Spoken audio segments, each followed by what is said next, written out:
Greetings and welcome to the Pampering Myself podcast, an advocacy for self-care. We'll laugh, we'll cry, and most importantly, we'll learn that you can't pour from an empty cup. You'll hear stories, interviews, and conversations which will empower you in living your best life. Greetings, ladies, and welcome to the Pampering Myself podcast. I'm your host, Pam Jones, aka Jonesy. And today my guest is Tawana Petty, also known as Honeycomb, and we'll be talking about journaling, a tool used to help you stay focused on your purpose, personality, and profession.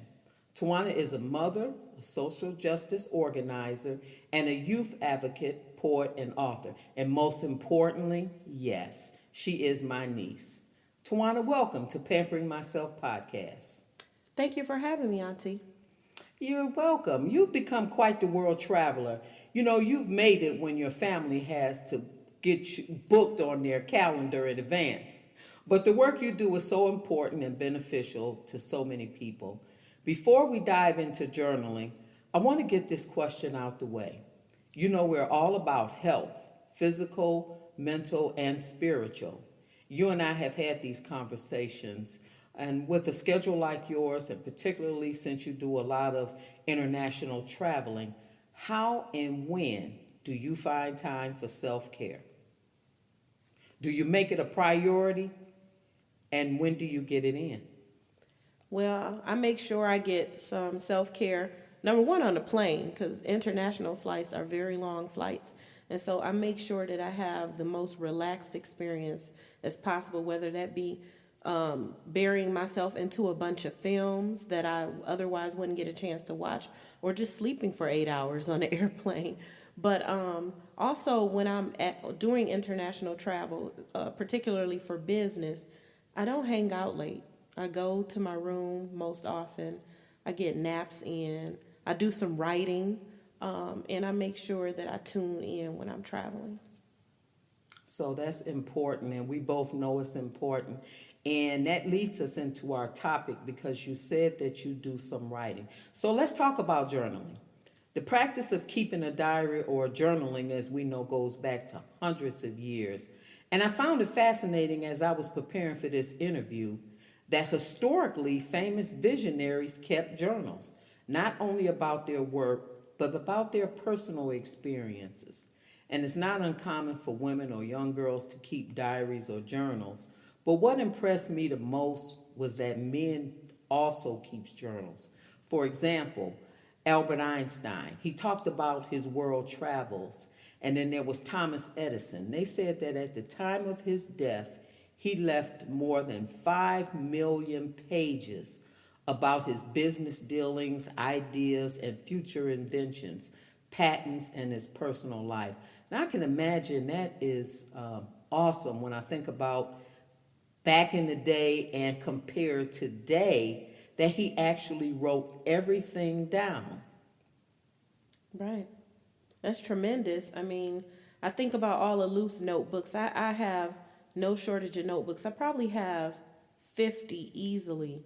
And they're all filled with sometimes doodling, sometimes just thoughts for the day, sometimes poems that I've started and haven't finished. Sometimes they're full of just poetry.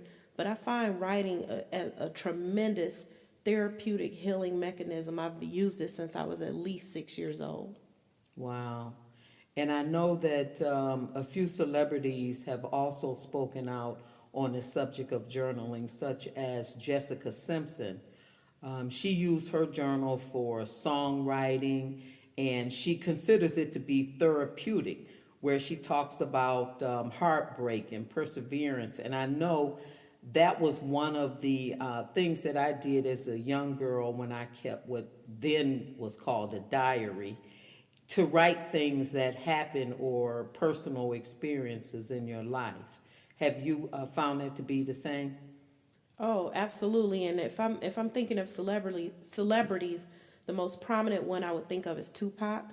And I've read so many entries of things that he wrote as a rapper, as a poet, just as a brilliant young man. And so one of his books that came out of his journaling was The Rose That Grew from Concrete. And I thought that that was tremendous, and that had a huge influence on my style of writing as well. Oh, okay. So you were inspired by someone, which brings me to another high-profile celebrity, Oprah Winfrey.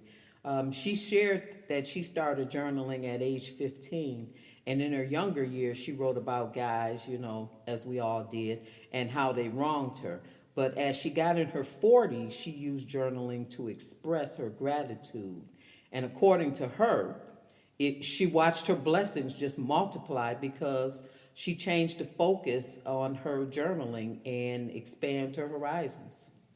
I think similarly to Oprah, I actually teach a poetry workshop based on that type of thinking called Poetry is Visionary Resistance. And so, resistance being like the things we respond to that are projected as a strength against things that we might feel wronged by, and visionary being like a positive spin on it. And so I teach young people often, quite often, and elders and yelders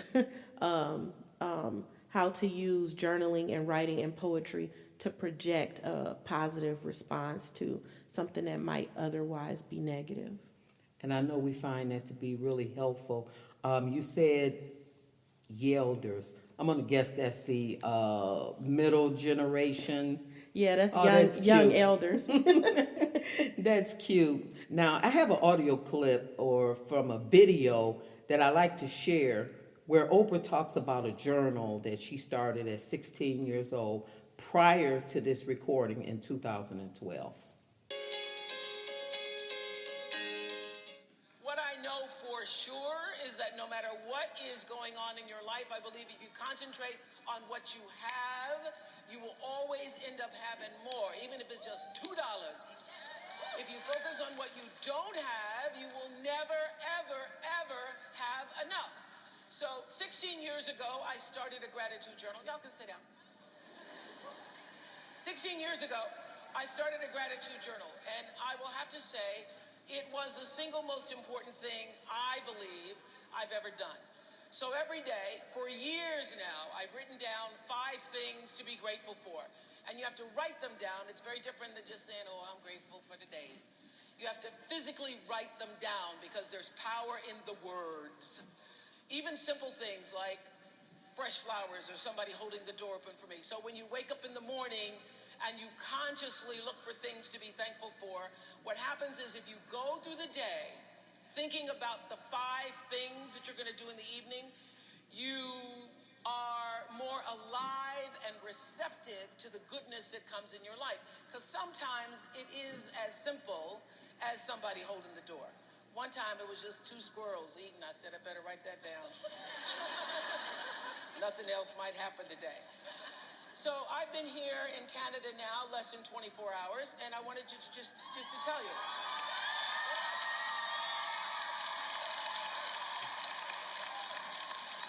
Focusing on all the good. So I started yesterday when I landed. So the first thing I wrote down was safe landing.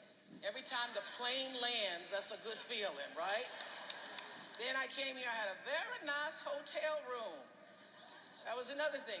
When I walked in, they had the refrigerator all stocked with my favorite stuff. They had peanut butter and almond milk in there, my Mary's crackers. And there was no OWN in my hotel, so I was not grateful for that. But I was grateful for the egg-shaped bathtub and the view from my room where I got to see all of you this morning coming in. And it just filled my heart to see you all coming in so early.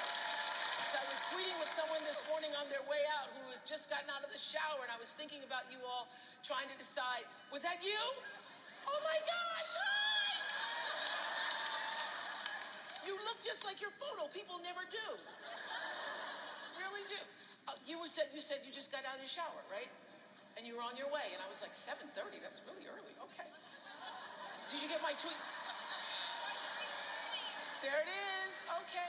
Amazing. Everyone who got dressed in their colorful, I was thinking about you all this morning. Grateful, as I knew you all were thinking about, they said wear color. What color should it be? I don't know. And now you're all sitting in your seats right now. I have deep gratitude for that. So when you allow yourself to feel gratitude, in the present moment, in the now. What I promise you is that the spiritual dimension of your life begins to change. It opens up, it expands, and you just grow with it. That is the truth. If I ever spoke the truth in my life, if you want to change your state of being, start to be grateful. Okay, now I remember how powerful that presentation was, and it inspired me to start my own gratitude journal. Now, which was just as quick as I started it, I stopped. And I'll share in a minute, but I believe that along with other changes, helped me to see things from a different perspective. And when you speak positive things into your life versus negative, you have a different outcome on life. So my husband, your uncle, likes to call me defender of the universe because he says I'm always trying to make excuses for people. Because I believe there's good in everyone, and unless you know their story, you don't know what road they've been on. We've all had some bad days and did some things we regret or said some things out of order. So I believe that everyone has something good about them.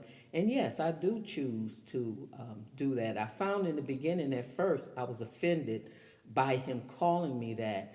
And then I thought about it and said, I mean, that just says something positive about me, that because I can find good in everyone. Are you the same? How do you feel about that? I agree. I would take that as a superhero connotation. Get you a cape and everything. It's funny you would mention that. We sitting here on Mother's Day as an example. Yes. And I donate annually to this thing called Black Mothers Bailout. And what it does is it offers bail money to mothers who otherwise, the only reason why they're sitting in prison is because they're in poverty.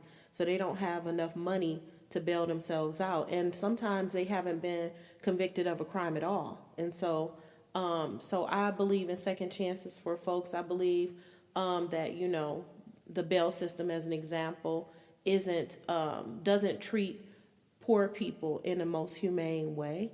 And so you might have folks with money who would never serve a day in jail for a traffic ticket or having a suspended license or minor offenses. And then you have a bunch of people who are in jail because they don't have money. And that's the only reason why they're serving time. And so thinking about Defenders of the Universe, I think that's just a perfect example of like giving moms the opportunity to be with their children on Mother's Day. So true. And that's what's positive, even though there's a lot of negativity around Kim Kardashian, for celebrities to jump in there because she has the resources, right, the funds, and so many people, as of this recording here, 17 to date, have been wrongfully accused and have been released because of the work she's helping the group that has been around for many years do. But I don't think their track record has been, although successful, it's expediting the process. Oh, right. For and people to be able to go home. Yeah. They admit that, it's two Black women attorneys who started it. But they admit that Kim Kardashian's celebrity and her support and her resources and funds have helped to amplify not only the narrative, but in getting folks to think differently about the bail system and how it criminalizes the poor. And so I just think, I would commend you to keep being a defender of the universe because we need more defenders of the universe. Good. So we kind of slid off track here, but I want to get back to that clip that we just heard about Oprah. She mentioned 3 things that I think are worth talking about when it comes to journaling. She said something important about writing daily. How important is it that we write daily when we're journaling? It's super important. I try and, sometimes I let my schedule get in the way, but I'm most productive if I wake up first thing in the morning and write at least 5 to 10 minutes a day. I'm most productive. And so whether it be to pick up my cell phone and jot down notes or to have a notebook by my bed, like I find that I'm most creative. I have better days. I'm able to think beyond the current circumstance because you purge all the things that you're carrying over. It's kind of like checking your stuff right there before you get out of bed. And so I think it's significant. If you can find the time to write every day, it's life changing, actually. Yeah, I agree with you. It's just like getting up, meditating, or praying in the morning. It sets the tone for the whole day. The other thing she said was power in words. Do you believe in the laws of attraction and that we actually can, again, change the narrative or be positive in whatever it is? What do you see the power in words? Absolutely. I mean, I'm a poet, so Right. I've believed in the power of words since I was at least 6 or 7 years old, and you know, we get wrapped up in what's happening in society because we're humans. But I have seen firsthand the impact that words have on not just transforming how someone feels or thinks, but also like transforming circumstance. And so, as an example, if you were to, you know, we have in Detroit, we have 3 schools that are looked at as like premier schools: Cass Tech, Renaissance, and then the Math, Science, and Technology program for Martin Luther King High School. But one thing I always tell educators when I visit the classrooms, no matter what school it is, if that student was to walk in the door and hear, "We are number one, second to none," like Cass Tech does as an example, every day, it doesn't matter whether that school is falling apart around them, that child is going to believe they're in the best institution possible. And so if you can internalize that no matter where you are, it's the best, just that shift in mindset, it goes a long way in respiriting a kid, and the teachers that are involved in those institutions. And so every school can be a Cass Tech. You just have to internalize that you are number one, second to none. I agree with you. It does make a difference in everyone's life, especially young people in the beginning, because they are subject to all types of things in the world and not necessarily knowing how to internalize that. So, yes, being positive and affirmations and things like that to help them grow, I agree with you. Yeah. One of the other things she said was writing things down, even the simplest thing. Now, give me an example what you would consider a simple thing that you might journal. Be sure to eat lunch. For the longest time, I would go all day and then look up around dinner time and go, "Did I eat today?" Because I would be so busy. Right. And so, like at work, I would have like a little note that would either say, "Grab something for breakfast," or "Make sure you eat lunch." And so now it's kind of a routine. I have a teammate at work who's kind of an accountability partner, and she just happens to go like, "Do you want to go for a walk and get something to eat?" And I'm like, "You know what? Actually, I would." But there was many a day for many a year that I would look up on a regular basis and not be eating. Right. I guess you could forget different things. One of the things that came to mind for me when I was writing in that gratitude journal is being thankful for a parking spot. Right. And I know when I had mentioned this to someone, they were like, "You thankful for a parking spot?" And I'm saying, yes. Well, see, you would have to know somebody's story. That's an example of having to know someone's story. At the time, I was parking in a place. I had a injury to my ankle, and if I did not get on the first floor, depending on what time, I may have to go up to the 6th floor, the 7th floor. And when I got off work, the elevators could be out. Right. So if the elevators were out, I would have to actually walk up 6 or 7 flights. So to someone that has a handicap or some injury or whatever, those are the small things that you be grateful for. But you don't know that until you're in that situation. Right. Or if it comes easy to you, right, you might not think about someone right. else where things doesn't. So yes, thank God when I pulled in that parking structure, I had a spot on the first floor, can go out the side door versus waiting on the elevator that might not come. Now, I know I keep referencing back to Oprah, but a lot of people know her. And I read this excerpt where Oprah talked about her writing style in her 20s. She talked about negative things and how she was treated by men. Then in her 40s, she started writing about more positive things like her, we talked about her gratitude journal. And she noticed that her life began to change. So, what is your writing style, and how does your poetry and journal entries differ? In other words, when Tawana sits down and begins to write, where does she go for inspiration? I'm kind of like a poetry snob in a way, and I'll say the reason why I say this is because everything is a potential poem to me. And so, like, what starts off as like brainstorming or journaling is almost always a potential poem or becomes a poem. And so, one thing that I teach young people and journalists in general is that there's always 3 potential poems for one poem. So, as an example, you might write about the circumstances you're in. Then you could potentially write about the circumstances you never want to be in. Right. And then you could write about the circumstances you want to be in. And so, like, you could get rid of those things you don't want in your life. You could talk about the things and accept the things that are. And then you can vision the things that you want to see in the future. And so I'm always thinking about, like, these ways of being and how we exist. And one of the writers that I'm fond of, one of the ancestors, is Toni Cade Bambara, and she would say the role of the artist is to make revolution irresistible. And so, like, that's how I internalize and recognizing that revolution has gotten a bad connotation, but it really is, as Grace Boggs would say, another ancestor, it's evolution towards something grander in terms of what it means to be human.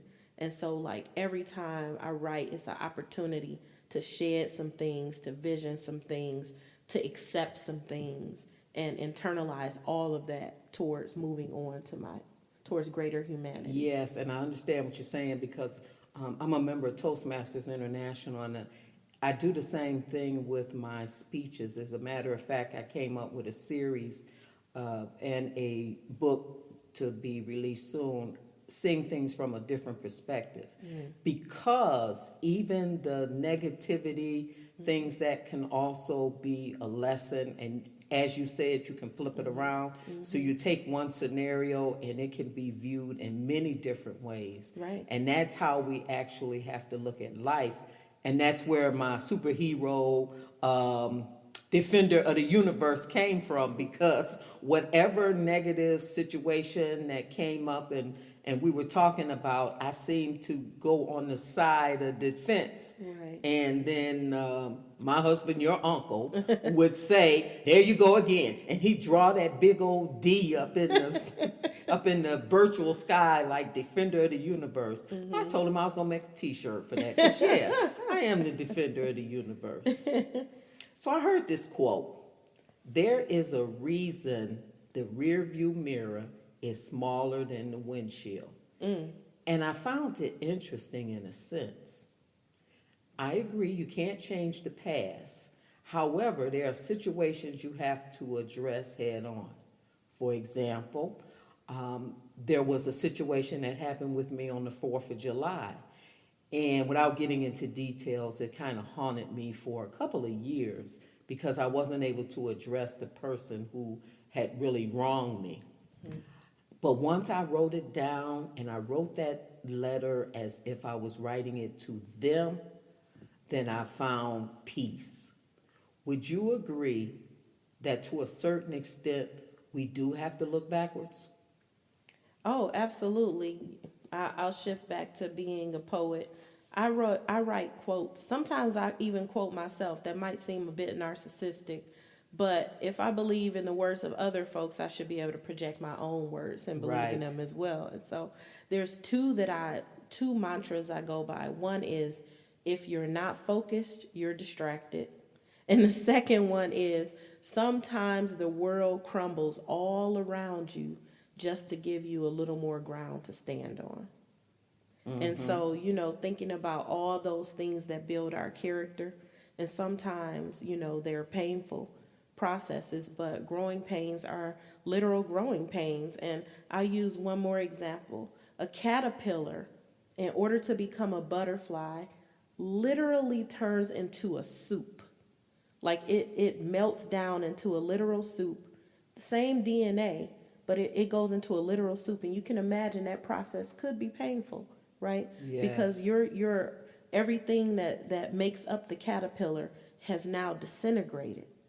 But what comes out of that is this beautiful, mesmerizing flying being. Right. And a caterpillar was beautiful in its own right, but it's elevated to a greater level through what could be a painful process, And so I'm just always thinking about like all those things that build our character.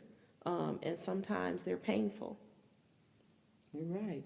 Absolutely. And so those are some of the things that you can write down and see yourself growing. Now, I can see the benefits of writing both negative and positive, just as I did regarding the 4th of July. But I think what Oprah is saying, or at least in my experience, you can turn a negative into a positive. And what you write turns out to be empowering versus negativity.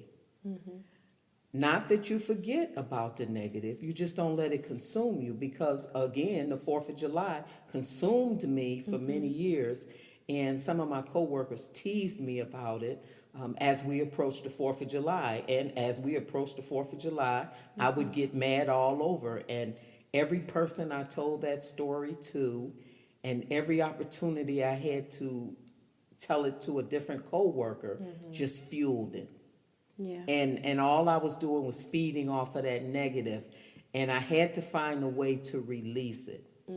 So I finally got a chance to do it, and now it doesn't bother me anymore. I think about, I lost my dad when I was 9, Right. and he died September, which is the 9th month, on the 9th day, 9 days after I turned 9. So I had a particular experience when it came to 9s, when it came to September, when it came to just 9 years. Anything 9, I was stuck in my head, and it was at one point I had to say, this is sticking with me because that my dad is still connected to me. I had to flip all this negativity that I was projecting based on when he passed away, and I started to think about, wow, he really is still reaching out, in the afterlife. And it was just a way of like, you keep remembering this. It could be the opposite. You could have forgotten him. Right. And so like, you're right. Like these dates, they stick with you for whatever reason. And then it gives you an opportunity to like kind of flip the script. Yeah, like, you how are almost you have to gonna- flip it. You have to, right, Yeah. in order to exist, in order to thrive, And so, yeah, that makes me think of that, like how for so many years that was such a negative date. Now, did you journal that? Yeah, oh my goodness, I journaled that a lot. And honestly, one of the hardest things was writing a poem about him. To this point, I haven't revisited all my journals, but I think now that I've gotten to a space where I can get past that date, now I can create more positively about it. Okay. So the journals can, well, definitely they're a reminder, and they're a reminder of ups and downs, but as you look at them, if you were in pain in writing them, they now can show you how far you have come. Yeah. So that is looking back in that rear view mirror where you actually grow. Absolutely. Yep. So let's talk about your workshops. I know you've taught numerous journaling workshops. Are your workshops purpose-focused, or do you more or less share the why and how to? I do both. Actually, I try to gauge the audience, the room. Like I might go in with a theme, as I referenced earlier to poetry is visionary resistance. But if I have young folks in there who don't know the history of like the Black Arts Movement or the Harlem Renaissance or those types of things, then I'm educating in the process as well and connecting folks to history. Sometimes I teach, how to articulate your voice, similar to you with Toastmasters and things like that. But I try to gauge who the audience is going to be, what they could receive most out of the journaling experience. And then even within themed workshops, we can focus individually on particular writers' needs, you know. Okay. So you might have a very entry level novice writer. You might have a more experienced writer in the same workshop. And so you want to make sure you keep everyone's attention and Yes. and guide it based on that. That is that's an excellent point. Now, I know there are some people who have multiple journals and they separate them. For example, one of the people I read about was this lady by the name of Emma Watson. She's an actress, and she talked about having 10 different journals at one time, such as yoga journaling, one about dreams, people she met, acting. I can imagine all of those are great topics. I'm experimenting with two. I'm experimenting with a podcast journal and then one just in what I'm going to call my catch-all or in general. So I know you mentioned that you have multiple journals. Have you ever done them simultaneously, or is it just one and then you move on to another? And what do you see the difference, or is it possible for one to keep up with all these journals at one time? Well, I think you're going to tremendously motivate me to be more defined. I'll be honest with you. I write all over all my journals. I might be halfway through one, write in another one. It's the same way I read books. I mean, I'm in the middle of reading like 4 books right now. Oh, I tried that. Impossible, because I got characters in one story that wasn't even in the story. And if I tried to tell somebody the book, I catch Right. myself. I say, wait a minute. Oh, Maybe I'm that was talking the other about the book. wrong book.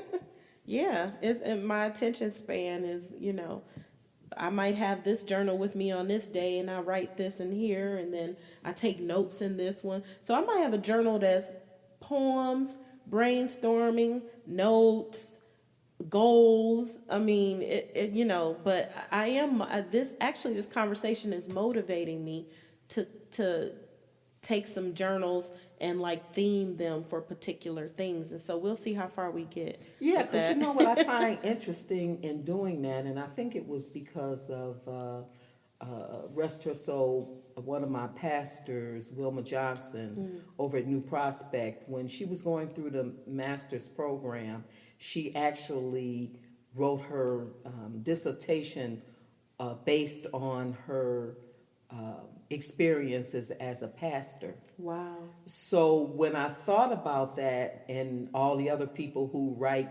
themed journals, it would be nice to just go and pick that piece of your life out and say, okay, for me, example, the podcasting, this is what I went through. Right. These are some of the challenges I face.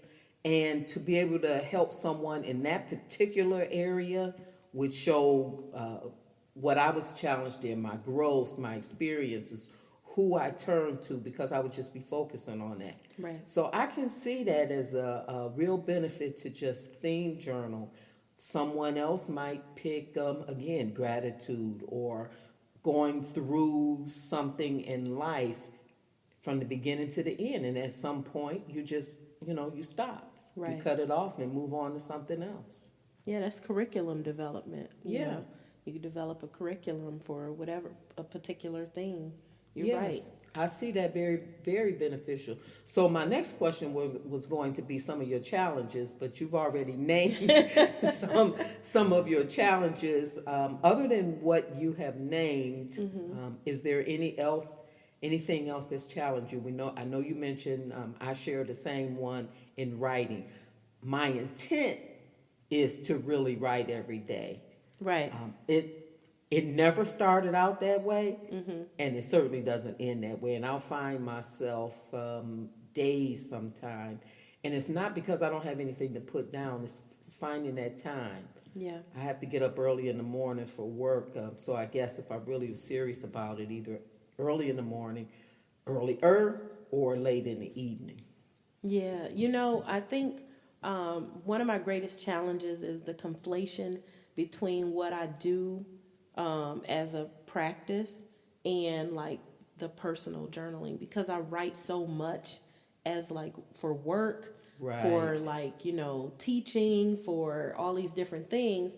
Sometimes pulling that time aside for myself personally gets conflated with all the other things that I'm So doing. there we go. Yeah. That's that me time. Yeah. That's that pampering me time, which doesn't always mean going to a movie or sitting on a beach.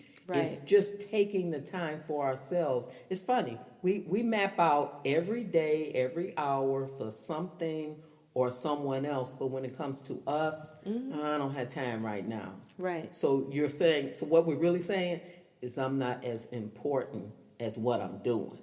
Yeah, sometimes, I will say one benefit that I've gotten out of, the pros and the cons, because you talked about like the positive and Right. negative. Sometimes there's a pro to having a conflation, because it's therapeutic for me too, to transfer that knowledge to other folks. Yes. Or I get to write while they're writing, like in a workshop and things like that. Okay. But you're right, when it's like work, or it's like so focused on producing, Right. then that's when it becomes a Right. situation where you're like, you've written thousands and thousands of words, but none of them are really for you. Right. Yeah, It's a give back, but we got to learn to give to ourselves because you've been because of your travels and because of your run. That when your body needs that time, yeah. it will shut itself down if you don't know how to shut it down. Oh, I know. I canceled 2 international trips to places that I really want to go to because I couldn't do it. Yeah, you got to come to that realization. So we know the benefits of journaling have been well documented, and this is according to the American Psychology Association as well as other professional associations. Now, without sharing any of the details, unless you want to, have you personally benefited from journaling, either personally or professionally? Well, I will tell you this, and I consider poetry journaling, writing poems, as part of Yes. my journaling. It saved my life. It literally saved my life.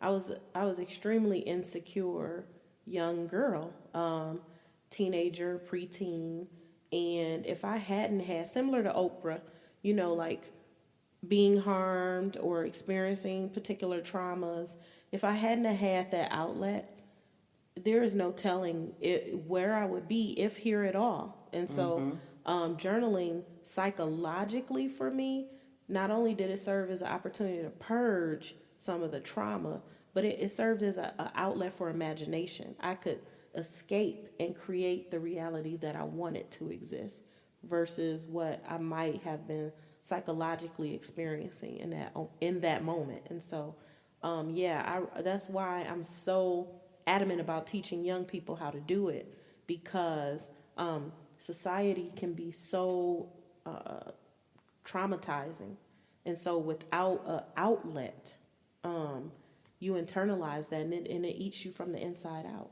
You're right, because you can imagine that when we talk about suicide, I think I heard where they said suicide is at a high now among young people. Yeah. You figure there's bullying with Facebook and all of this social media. So many more young people are exposed now to different things. And so their confidence level, how they're being treated or raised, or just all types of things are more prevalent than it was during my time. During my time, it was just who was around you. Right. Right now, there's just too many outside things coming in at them. And so if they had a way to escape, even if it was to a fantasy world where they can, until they can build their confidence and their self-esteem, even through writing, which a lot of times people who are artists Right. do, then there's a way out. At least some guidance Yeah. we can look at. Even if that's all they have, not that there is, but it's just another way. No, I agree. And you could imagine now, even in my generation, we didn't have social media. So Mm-hmm. if one person, was bullying you, or even two people were bullying you, now you might have 200 bullying one person because their site, it's online, and those folks don't even have to live in the same state to do that. And so, the privacy and the dignity that a lot of kids had, not that bullying didn't exist, but you could escape to that dignity. And now those things have been amplified because if that one secret gets out, it's now all over the world versus Right. in your particular school, Right. as an example. And so, so journaling, just being able to decompress, just being able to escape, just being able to imagine something different, just serves as a tremendous outlet. Yes. And so when we think about journaling, not only in the written format, but let's think about it as far as visual. When we talk about journaling being a blueprint of like a vision board, have you ever created a vision board? Yeah, absolutely. Okay. Did you find it to be anything that has come to pass on it? A few things have, and I also, you talked about like the different ways you change throughout your development, and I look back at a vision board not too long ago, and I said, "Whoa." Psychologically, where I was when I created that vision board is not the same person that I am today. Right. And so, like, even then, it's a way to Yes. revisit and be like, "Whoa, the Same things that I was thing. pursuing." Right. Right. And hopefully that's what it'll do, because a vision board is like a blueprint, which is a collection of pictures and words and dreams that we hope to come true one day. Right. And the reality is, though, you have to do something. You have to have plans and goals, and just posting on those boards won't make things happen. Right. But that's where I see journaling as a benefit, because you're writing down your vision. So the two really, to me, kind of go hand in hand.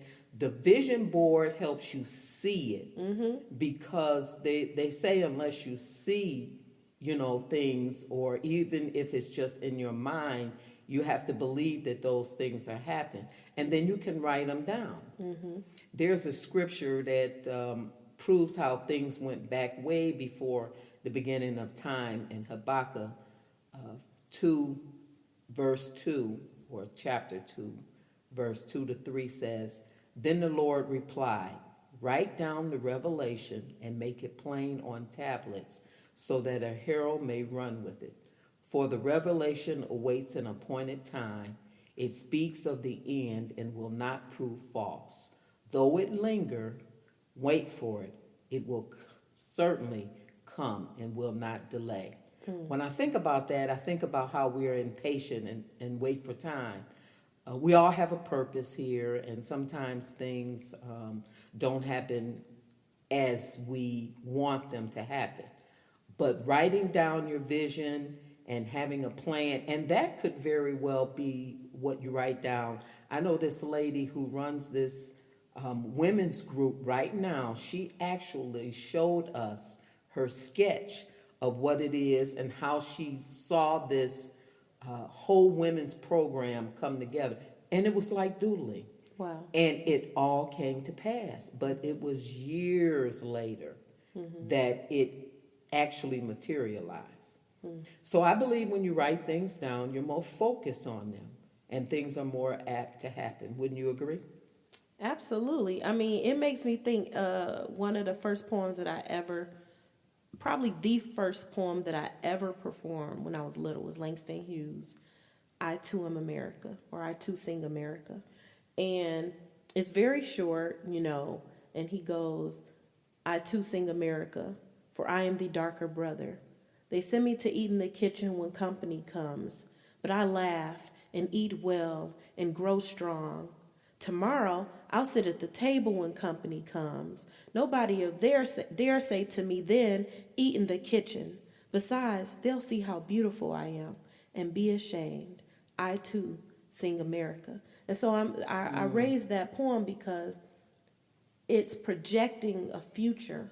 It's writing into existence, like how you're going to be perceived, how folks are going to receive you, And so that was an early example of me connecting poetry and journaling, like what you want to happen to what is going to actually become.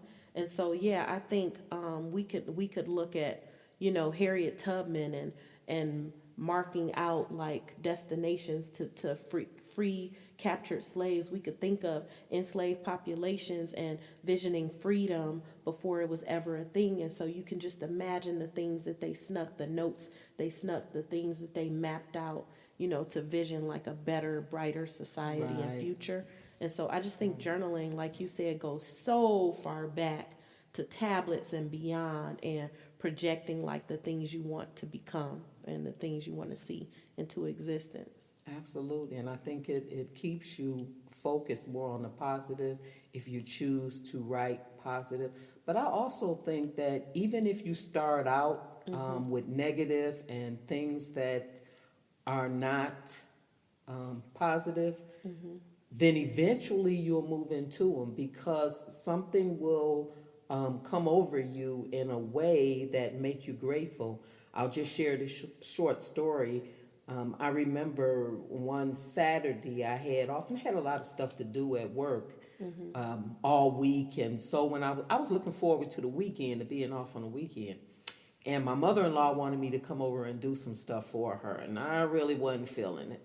I was like, dang, I got to go over here. So I had woke up with a bad attitude because now I got to travel 30 minutes away from my house to do a couple of little things for her, and then come back and start my day, which probably wouldn't be till like 4 or 5 hours later.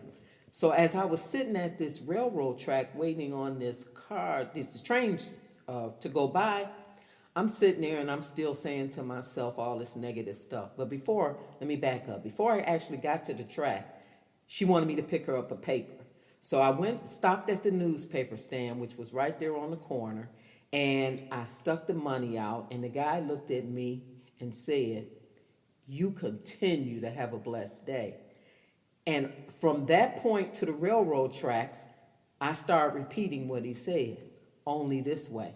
Continue to have a blessed day. What make him think I'm having a blessed day? And so I kept saying this over to myself, mad really, because I didn't think I was having a blessed day at the time. If I was having a blessed day, I'd be at home doing what I need to do at my own house, right? Right. But when I got to that railroad track, I'm sitting there waiting for the train to go by, and I just started watching my surroundings. And I'm seeing people who are standing there at the bus stop, and I'm thinking to myself, they waiting on a bus, and I'm sitting in a car. So that is a blessing. Right. I started changing my thought process as I looked around at people or the backyards of folks' homes along the side streets and thinking of all the things. And then again, my mother-in-law.